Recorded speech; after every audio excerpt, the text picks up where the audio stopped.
अगर ये किसानों को किसान नहीं मानते, इस देश के नागरिक नहीं मानते, इनके अधिकार नहीं मानते, इनके अधिकार छीनने पर तुली है सरकार, इनके नापाक इरादों को किसान कभी कामयाब नहीं होने देंगे और इस सरकार को धोखा छोड़ेंगे।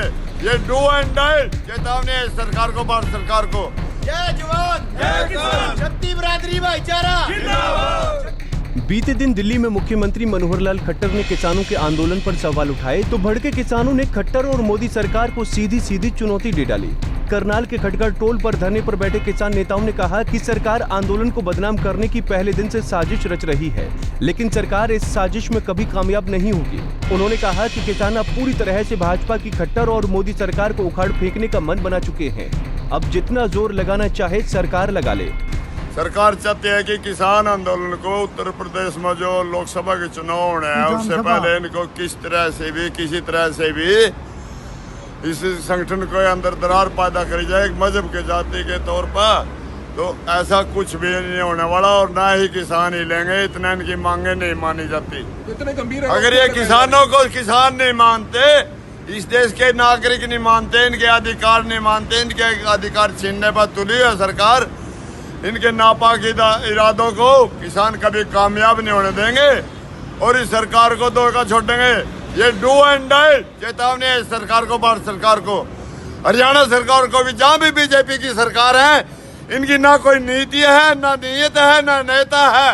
का जवाब तो मुख्यमंत्री दे भाई। वो जिस महिला के साथ छेड़खानी हुई है, जिसने की है, उसने कोई शिकायत दी हुई और यदि कोई ऐसा काम करेगा तो कानून उसको सजा देगा। हुआ है पहले भी, देखो ऐसे होता है।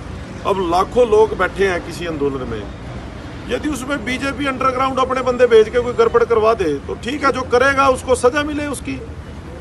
तो मतलब कुछ गलत हम नहीं कहते भी, कोई गलत ऐसा तत्व भी आ सकता है जो कि एजेंसियों के भी आदमी होते हैं, कुछ सरकारी लोग, कुछ इस बीजेपी से जुड़े हुए लोग भी आके गड़बड़ कर सकते हैं।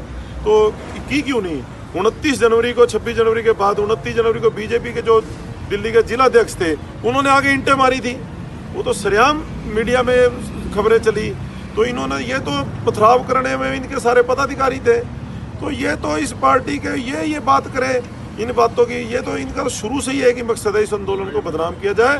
पर ये आंदोलन तो बिल्कुल पाक साफ है, हर किसान अपनी जिम्मेदारी से बैठा है और आंदोलन शांतिपूर्ण चलेगा और जो हमारी मांगे हैं तब तक चलेगा, तब तक मांगे। 7 महीने पहले जब से ये नवंबर से आंदोलन स्टार्ट हुआ है, हरियाणा का मुख्यमंत्री, हरियाणा की सरकार तो लगातार इस आंदोलन पे आरोप लगाते रहे हैं। समय समय पे आतंकवादी भी कहा गया, मुख्यमंत्री से की ओर से पहले ये कहा गया इसमें हरियाणा के लोग ही नहीं हैं। मतलब इन्होंने आरोप लगाए। पीछे बंगाल की युवती से जो बलात्कार का केस आया सामने, उसके बाद 2 दिन पूरे जोर शोर से पूरी बीजेपी ने उस केस को उठाया। अनिल विज का भी बयान आता है। आज उसका स्टेटस क्या है, वो आरोपी कहाँ है, उसके पिता ने क्लियर कर दिया था भाई ये जो 6 लोगों के तो हमने नाम ही नहीं दिए, 2 जनों के नाम हैं और उसके बाद उस केस का नहीं पता। ये तो सरकार का प्रोपेगेंडा है और बीजेपी इसमें शुरू से ही इसका ये चरित्र ऐसा रहा है। इसने तो जानबूझ के, ये तो ऐसे सोचते हैं इस आंदोलन को बदनाम कर दिया जाए।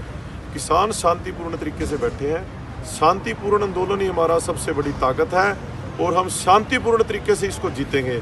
वहाँ के जो लोग हैं उनका पूरा सहयोग है और वहाँ के लोगों के सहयोग के बिना ना ये आंदोलन हो सकता था। ये तो जानबूझ के कुछ अपने लोगों को बीच में डाल के इस तरीके का माहौल खराब करने के लिए, इस आंदोलन को बदनाम करने के लिए। कारण एक ही है, बंगाल ये हार चुके हैं। 7 महीने बाद उत्तर प्रदेश का विधानसभा इलेक्शन आने वाला है। हरियाणा और पंजाब के 7 लाख का स्टेट है। इनको ये पता, वहाँ इनके हालात ख़राब हो गए, आपस में भी फूट है। ये उत्तर प्रदेश के इलेक्शन का इनको डर चढ़ा हुआ है। उस भय में ये सोचते हैं इस आंदोलन को आरोप लगा के खत्म किया जाए। बता दें कि दिल्ली दौरे पर गए हरियाणा के सीएम मनोहर लाल खट्टर ने बीते दिन किसानों के आंदोलन पर बड़े सवाल खड़े किए थे।